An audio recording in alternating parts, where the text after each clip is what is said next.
네, 안녕하세요. 오늘은 ESB 성경 공부 시리즈 야고보서 6과입니다. 본문은 2장 14절부터 26절까지로 제목은 행위 없는 죽은 믿음입니다. 오늘도 문제를 푸는 방식으로 진행을 하도록 하겠습니다. 이 1번 질문의 답이 3번 질문 속에 담겨져 있기 때문에 1번과 3번을 함께 살펴보고자 하는데요. 우리가 질문은 1번만 읽도록 하겠습니다. 2장 14절과 17절은 이 단락의 요점을 가장 잘 함축하고 있다. 요점은 결국 무엇인가? 구원에 이르는 믿음이 되기 위해서는 행함이 있어야 한다고 야고보가 말했을 때 그것은 믿음의 행위가 덧붙여져야 한다는 의미인가? 아니면 믿음에서 행위가 자연스럽게 자라나야 한다는 의미인가? 라고 묻고 있습니다. 이 질문의 핵심은 믿음과 행함의 관계를 묻는 것입니다.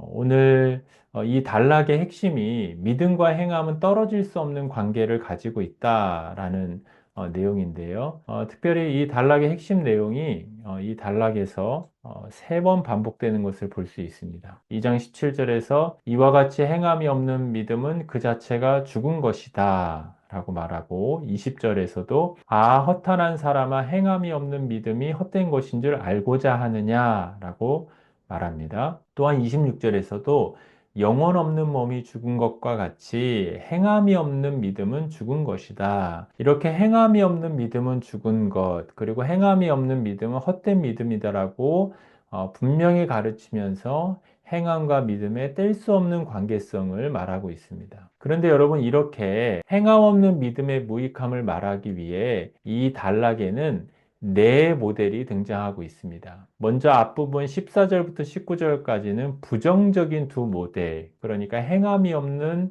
믿음을 가진 두 모델이 나오고요. 그리고 이어지는 20절부터 26절에서는 긍정적인 두 모델, 그래서 행함이 있는 아브라함과 라합이 등장합니다. 그러면 부정적인 모델이 기록되어 있는 15절부터 16절을 보겠습니다. 만일 형제나 자매가 헐벗고 일용할 양식이 없는데 너희 중에 누구든지 그에게 이르되 평안히 가라 덥게 하라 배부르게 하라 하며 그 몸에 쓸 것을 주지 아니하면 무슨 이익이 있으리요? 라고 말합니다. 여러분 15절을 보시면 옷이 없고 먹을 일용할 양식이 없는 형제 자매가 나옵니다. 그러니까 교회에 노숙자와 비슷한 형편의 사람이 있는 것입니다. 그런데 16절에 보면 교회 성도들이 이 가난한 자들에게 평안히 가라, 덥게 하라, 배부르게 하라 라고 말을 합니다. 여기서 중요한 것은 말은 하지만 실제로 필요한 것을 공급하는 행동을 하지 않는다는 것입니다. 그리고 이어서 18절부터 20절에는 두 번째 부정적인 모델이 나오는데요.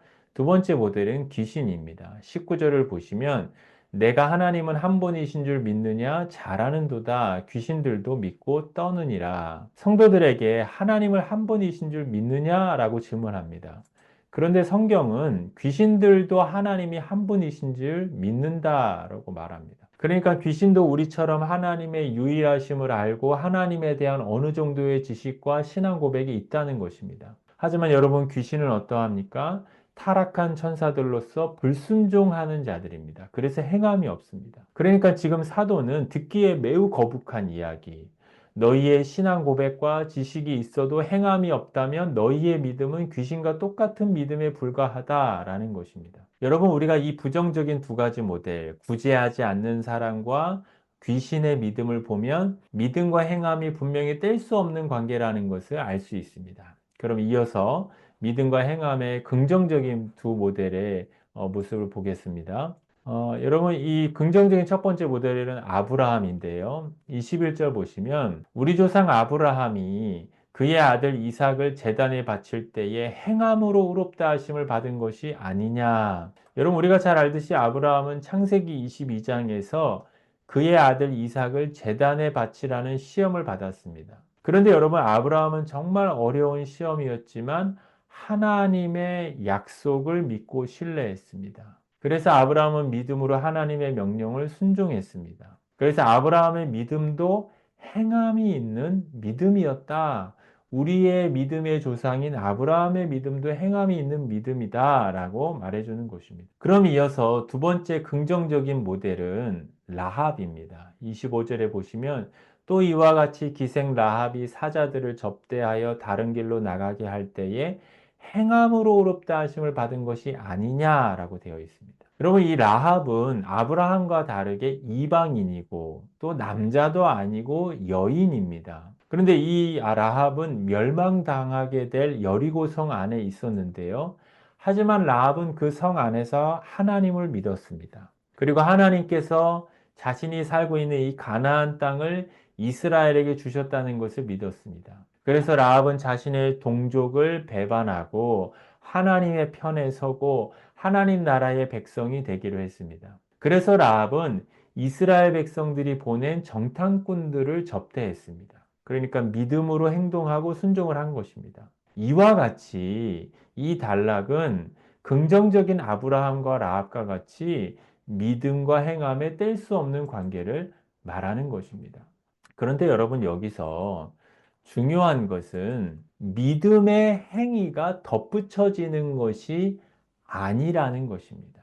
그러니까 믿은 다음에 행위가 필요한 것이 아니다라는 것입니다. 여러분, 이러한 이해는 믿음과 행함의 관계를 분리시켜서 보는 것입니다. 도리어 야고보 사도가 이 말하는 믿음과 행함의 관계는 이 믿음이 원인이고 행함이 결과입니다. 특별히 이 3번 문제에서 저자는 믿음을 씨앗에 비유하는데요. 여러분, 만일 씨앗, 그러니까 믿음에 실제로 생명이 있다고 한다면 그 씨앗은 분명히 싹이 터서 식물이 될 것입니다. 식물로 자라게 될 것입니다. 이처럼 이 믿음의 진정한 믿음은 행함으로 자라게 된다는 것입니다. 그런데 여러분, 만약 그 씨앗에 싹이 터서 자라지 않는다면 아무런 소용이 없겠죠.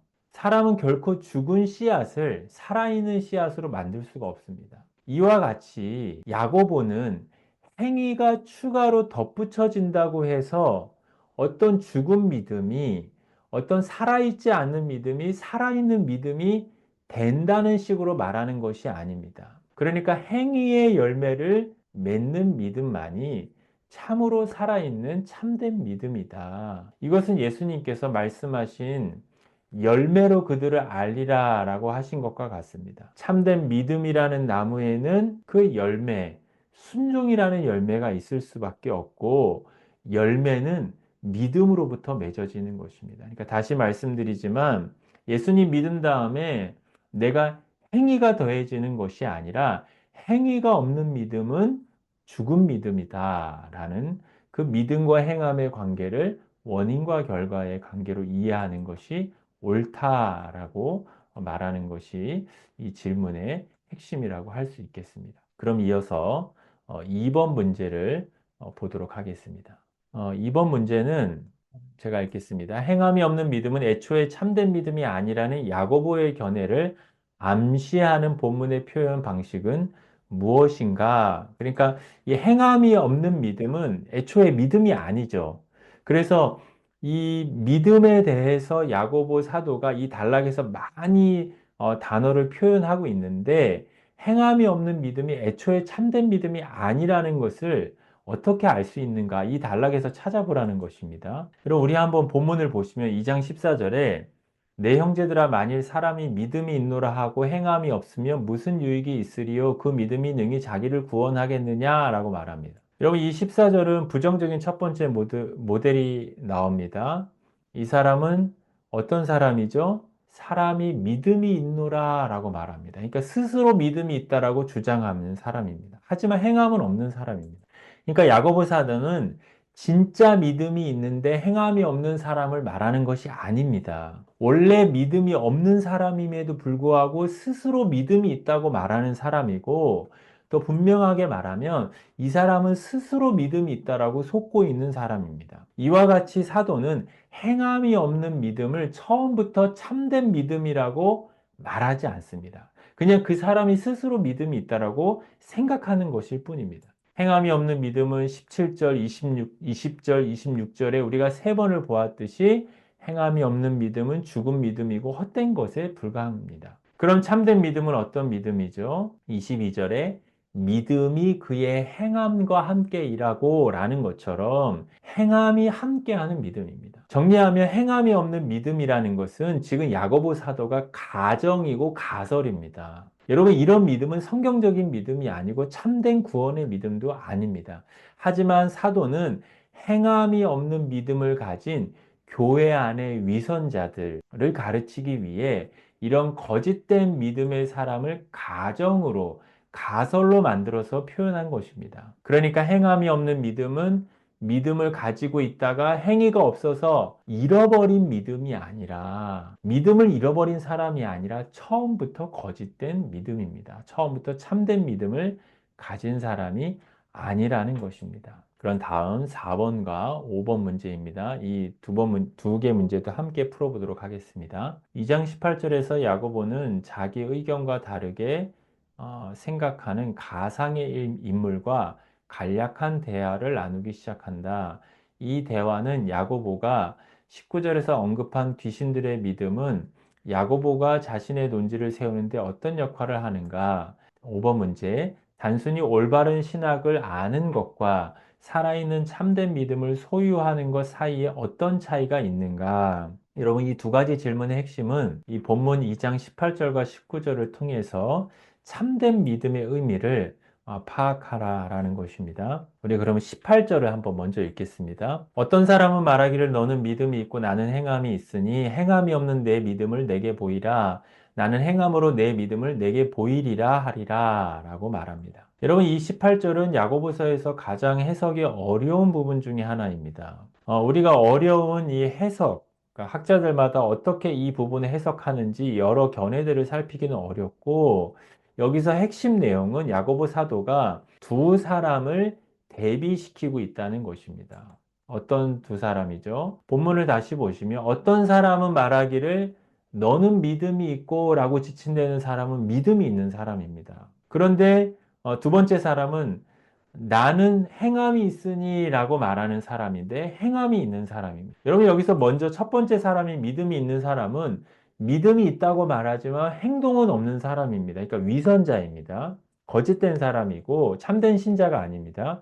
그리고 두 번째로 나는 행함이 있다라고 말하는 사람은 믿음은 없는데 행함이 있는 사람이 아니라 믿음도 있고 행함이 있는 사람입니다. 그러니까 야고보 사도는 믿음이 있다고 말하는데 행함이 없는 사람과 믿음이 있고 행함이 있는 사람을 대비시키고 있습니다. 그럼 이 두 사람을 대비시키면서 무엇을 말하는 것일까요? 이어서 19절에서는 구제하지 않는 그 부정적인 모델에 이어서 부정적인 모델을 다시 한번 등장시키는데 바로 귀신입니다. 여러분, 복음서를 보면 귀신들은 예수님에 대해서 아주 정확하게 알고 있습니다. 귀신들은 예수님이 하나님이 보내신 메시아요, 또한 자기들을 불못에 던질 심판자라는 사실을 알고 있습니다. 그러니까 하나님이 어떤 분이시고 하나님이 무슨 일을 하시는지 알고 있습니다. 그리고 심지어 두려워 떨었습니다. 그리고 심지어 예수님 앞에 두려워 떨면서 자신들을 무적행에 보내지 말아달라고 엎드려 절하고 간구까지 했습니다. 그래서 여러분, 귀신들도 믿음이 있다라고 고백만 하는 사람처럼 하나님이 한 분이시라는 사실을 알고 있는 신앙적인 지식이 있습니다. 하지만 여러분, 귀신은 하나님에 대해서 알고는 있지만 하나님에게 선하게 쓰임받는 천사,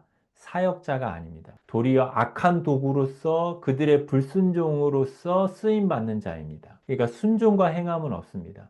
그래서 여러분, 사도는 지금 무엇을 말하냐면 어떤 사람에게 교리적인 지식과 신앙 고백이 있어도 순종이 없다면 귀신과 똑같이 귀신의 믿음에 불과하다는 것입니다. 여러분, 우리에게 분명히 교리적인 지식이 필요합니다. 그리고 분명한 신앙 고백도 필요합니다. 하지만 참된 믿음은 순종하는 믿음이다라는 것을 강조하고 있습니다. 다음 문제, 6번 문제입니다. 야고보가 아브라함에 대해 이야기하면서 행함으로 믿음이 온전하게 되었느니라 라고 말하는 의미는 무엇인가? 이 질문은 온전의 뜻을 물어보는 것입니다. 여러분, 22절을 제가 읽어보겠습니다. 내가 보거니와 믿음이 그의 행함과 함께 일하고 행함으로 믿음이 온전하게 되었느니라 라고 되어 있습니다. 여러분, 마지막에 행함으로 믿음이 온전하게 되었다. 그럼 믿음이 온전해졌다라고 할 때 온전이 무슨 뜻일까요? 여러분, 야고보서에서 온전함은 성숙함, 완숙함, 잘하게 되었다라는 것을 의미합니다. 그래서 어떠한 목표점이 있는데 그 목표점을 향해서 다다른 것, 이룬 것을 온전함이라고 합니다. 그러니까 여러분, 성경은 행함을 통해서 믿음이 목표를 향해서 자라서 온전해지고 성숙해진다고 말하는 것입니다. 우리가 이것을 완전히 정반대의 예를 살펴보면 이해가 되는데요. 그럼 야고보서 1장 15절에 이렇게 되어 있습니다. 욕심이 잉태한 즉 죄를 낳고 죄가 장성한 즉 사망을 낳느니라. 여러분, 여기서 죄가 장성하다라는 말이 원래는 헬라어로 온전하다라는 단어입니다. 그러면 여러분, 이렇게 사람의 죄가 장성해지고 온전해지는 것은 무슨 말일까요? 그리고 어떻게 죄가 장성해지죠? 가장 먼저는 욕심이 잉태한 즉이라는 말처럼 악한 사람 마음 속에서 욕심을 품어야 합니다. 그런데 내면 속에서 벌어지는 욕심만으로는 안 되죠. 그렇게 해서는 죄가 자라지 않습니다. 결국엔 죄를 낳아야 합니다. 여기서 죄를 낳는다는 것은 품고 있었던 욕심을 행동으로 옮겨서 죄를 짓는 행동을 말합니다. 그런데 죄를 낳는 것이 단 한 번의 행동의 범죄가 아닙니다. 반복적이고 습관적인 죄의 행동을 말합니다. 그런데 여러분, 이렇게 반복적으로 죄의 행동을 하면 어떻게 될까요? 죄가 장성해집니다. 죄가 온전해집니다. 여러분, 이 말은 악한 사람의 악함이 온전해지고 성숙하여진다는 것입니다. 그래서 여러분, 야고보 사도가 말하는 건 악인이 악인답게 온전해지는 원리와 의인이 의인답게 온전해지는 원리가 동일합니다. 여러분, 악인이 욕심만 품어서는 안 되고 행동을 해야 하듯이, 그래야 그 악함이 온전해지듯이 신자도 믿는 마음만 있다고 할 것이 아니라 순종하고 행동함을 통해서 그의 믿음이 온전해지고 성숙해진다라는 것입니다. 그러면 여러분, 아브라함은 어떨까요? 역시 아브라함도 그의 행함을 통해서 그의 믿음이 온전해졌습니다. 물론 여러분, 지금 말씀드리는 것이 아브라함의 순종이 완벽했다라는 것이 아닙니다. 때로는 아브라함은 어떻게 했죠? 약속의 땅을 뒤로 하고 애굽으로 내려가기도 하고, 그리고 그런 어려움들을 겪었지만, 하지만 아브라함은 어떻게 했죠? 다시금 돌이켜서 가나안 땅에 머무르는 계속적인 순종을 했습니다. 그리고 아브라함은 하나님의 약속을 믿지 못하고 하갈을 취하기도 했습니다. 그래서 하나님께서 자녀를 주신다는 약속을 의심하기도 했습니다. 하지만 여러분, 아브라함은 다시 자신의 잘못에서 돌이켜서 여종 하갈과 이스마엘을 자신의 집에서 내보냈습니다. 또한 처음에는 하나님이 자녀를 주시지 않으면 자신이 상속자로 삼으려고 했던 조카 롯을 데리고 있기도 했지만 조카 롯을 다시 내보내기도 했습니다. 그러니까 여러분, 아브라함의 모습이 완벽하지는 않지만 그는 늘 돌이키고 순종하고 행동하는 것을 통해서 그의 인생 여정을 본다면 그의 믿음이 성숙해져 가고 그의 믿음이 온전해져 갔던 것입니다. 그래서 여러분, 우리가 이 가르침을 적용해 본다면 우리의 믿음이 성숙해져 가는 데 있어서 반드시 행동이 필요하다라는 것입니다. 그래서 우리가 신앙생활 할 때 나는 왜 이렇게 믿음이 자라지 않을까? 왜 믿음이 이렇게 믿음 생활이 활력이 있지 않을까라는 것을 생각할 때 우리가 돌아봐야 할 것이 무엇이죠? 내가 마땅히 해야 할 믿음의 순종을 하고 있는지 돌아봐야 합니다. 내가 규칙적인 경건 생활을 하고 있는지, 아니면 내 삶에 어떤 시험이 있을 때 내게 주어진 관계 속에서, 내게 주어진 어려운 일들 속에서 내가 마땅히 하나님의 뜻을 분별하며 순종하고 있는지 돌아봐야 하는 것이죠. 내가 그렇게 하나님의 뜻대로 순종하고 있는가? 그래서 중요한 것은 순종이 없이는 믿음이 온전해지지 않는다라는 것입니다. 그럼 다음 7번 문제를 보도록 하겠습니다. 23절에 이루어졌고 라는 단어에는 예정된 목적에 이르다 라는 의미가 담겨 있다. 야고보의 이런 견해, 즉 믿음은 순종의 삶으로 열매를 맺기까지 자란다라는 견해는 바울이 다른 곳에서 주장했던 의견과 같은가? 아니면 다른가?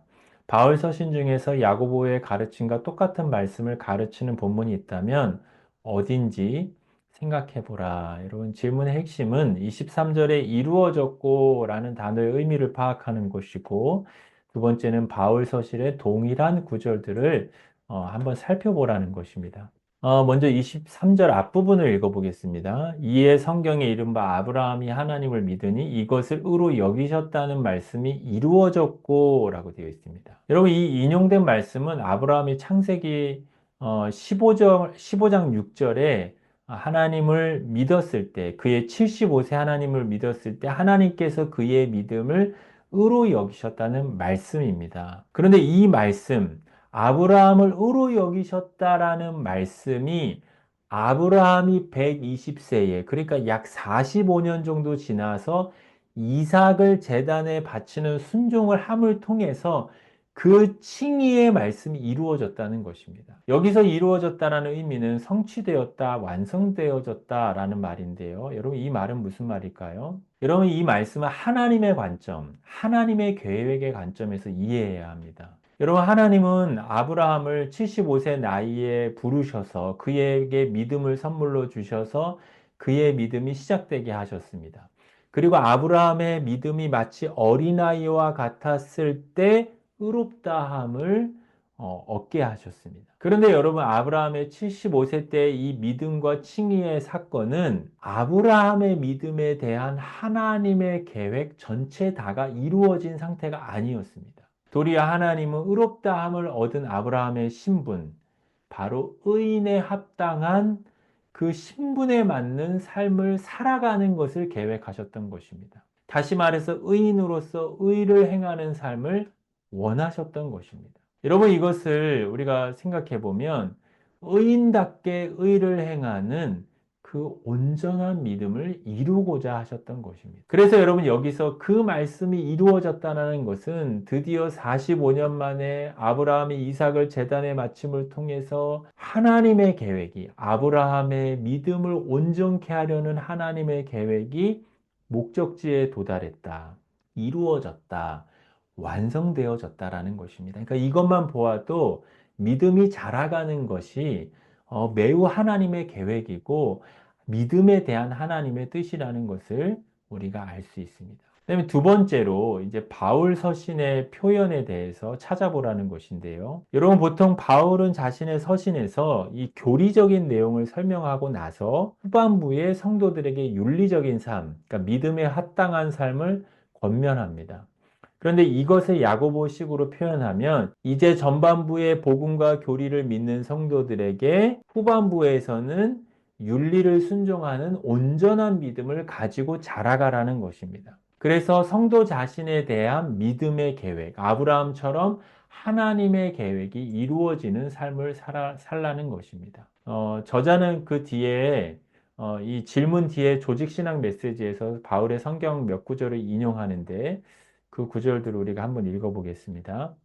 골로새서 3장 1절부터 2절인데요. 바울은 이제 골로새서 앞에서 예수님이 어떤 분이신지를 말하고 나서 이렇게 말합니다. 그러므로 너희가 그리스도와 함께 다시 살리심을 받았으며 위의 것을 찾으라.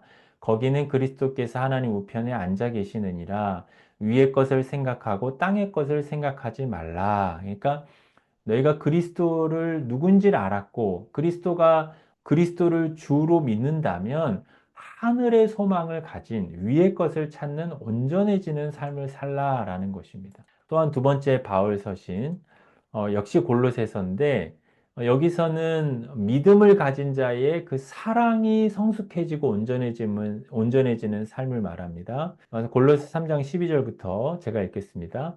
그러므로 너희는 하나님이 택하사 거룩하고 사랑받는 자처럼 긍휼과 자비와 겸손과 온유와 오래 참음을 옷 입고 누가 누구에게 불만이 있거든 서로 용납하여 피차 용서하되 주께서 너희를 용서하신 것 같이 너희도 그리하고 이 모든 것 위에 사랑을 더하라. 그러니까 너희가 택하시고 거룩하고 사랑받는 자처럼 너희가 택함 받은 자기 때문에 그런 믿음이 있다면 이제 사랑을 더하라는 것입니다. 사랑이 온전해지는 믿음을 가진 삶을 살라는 것입니다. 그 다음 마지막으로 바울 서신 마지막으로 로마서 12장 1절에 보면 그러므로 형제들아 내가 하나님의 자비하심으로 모든 자비하심으로 너희를 권하노니 너희 몸을 하나님이 기뻐하시는 거룩한 산 제물로 드리라.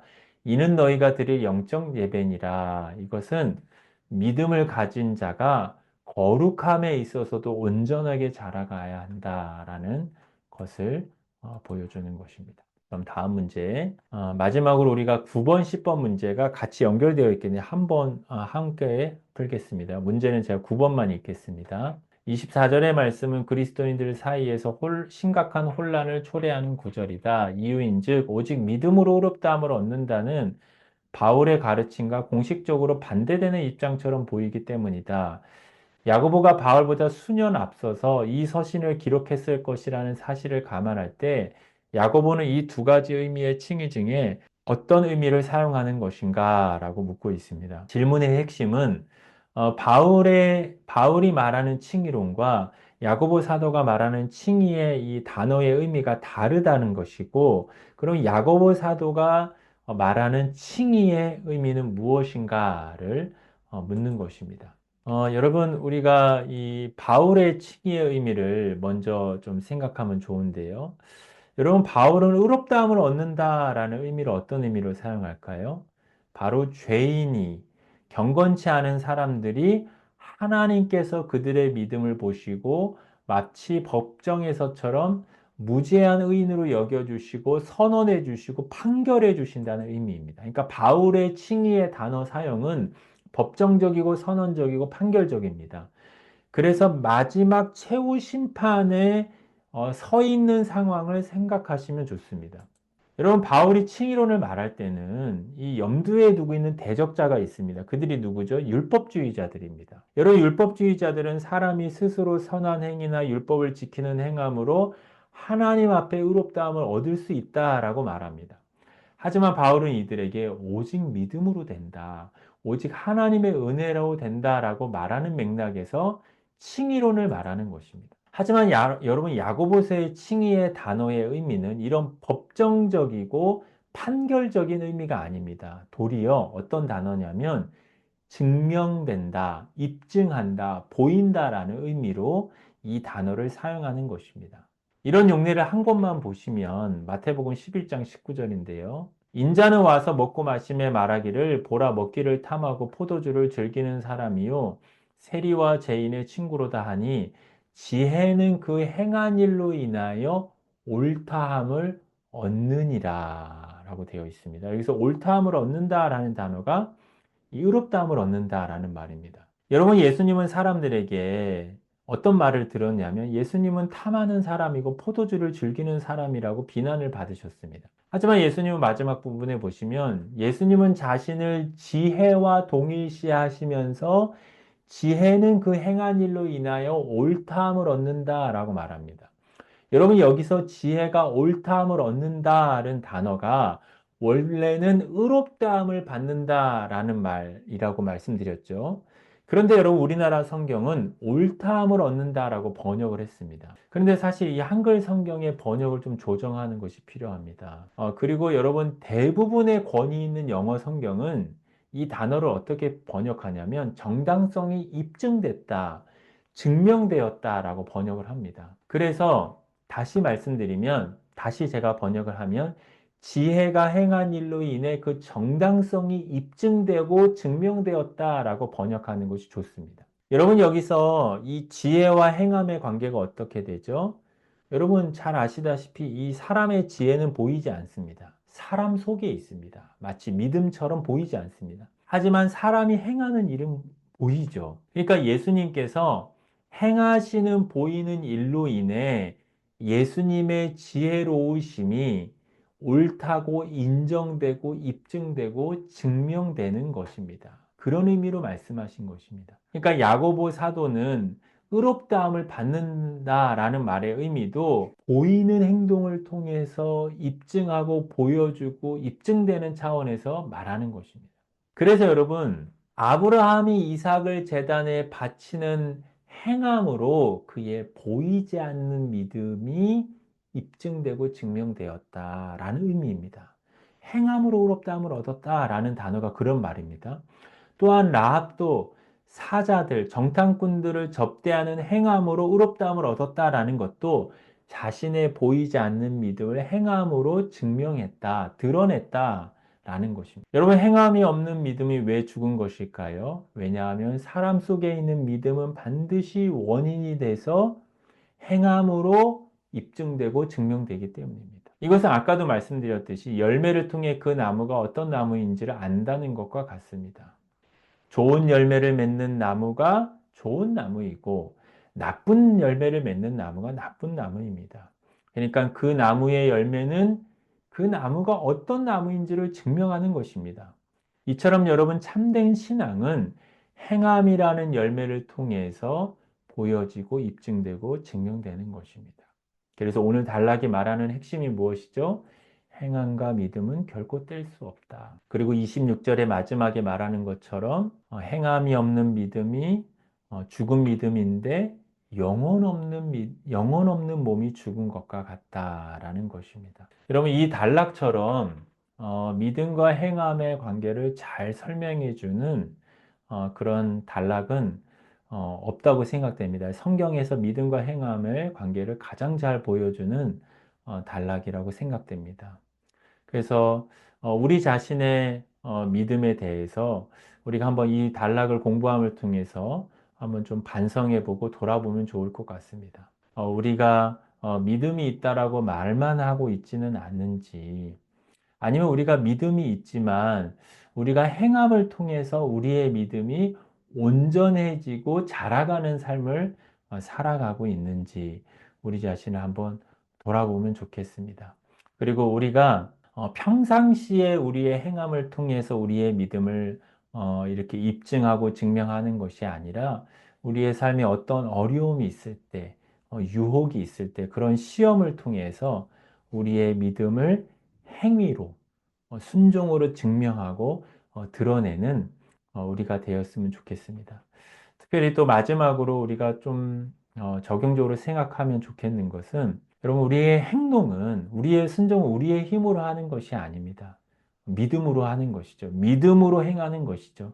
근데 성경에 믿음으로 행한다라는 말의 동의어가 무엇이냐면 은혜로 행한다는 것입니다. 그리고 또 다른 동의어는 성령으로 행한다는 것입니다. 그러니까 우리가 순종하기 어려울 때 내가 내 힘을 의지해서 하는 것이 아니라 하나님의 은혜를 의지하고 우리 속에서 역사하시는 성령님을 의지함으로 순종하는 것입니다. 그래서 우리에게 순종하기 어려운 부분이 있다면, 우리에게 넘어져 있는 부분이 있다면 우리가 무엇을 해야 할까요?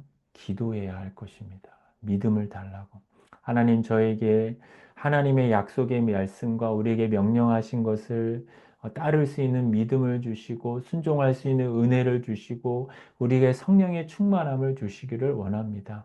그래서 성령의 열매를 맺게 하시고 믿음의 열매를 맺게 하시고 하나님의 은혜가 함께하는 사람이라는 것을 나타나게 하여 주옵소서라고 기도하는, 우리의 순종에 앞서서 기도가 필요하다라는 것을 또한 우리가 마지막으로 생각하면 좋겠습니다. 그럼 제가 기도하고 마치겠습니다. 사랑이 많으신 하나님 아버지, 우리에게 믿음을 선물로 주신 것을 감사합니다.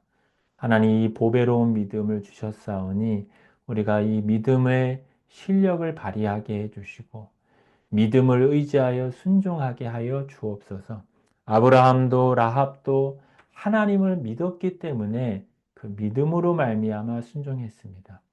우리의 믿음이 연약해져서 혹시 우리의 순종이 약해진 부분이 있지는 않습니까? 하나님의 약속을 믿거나 하나님께서 우리에게 명령하신 것을 믿는 것에 우리에게 연약해진 부분이 있다면 우리에게 믿음으로 돌아서게 해주시고 하나님을 전적으로 신뢰하는 마음을 주셔서 우리가 성령으로 순종하고 또한 하나님의 은혜를 힘입어서 순종할 수 있는 주의 자녀들이 되게 하여 주옵소서. 감사하며 예수님의 이름으로 기도합니다. 아멘.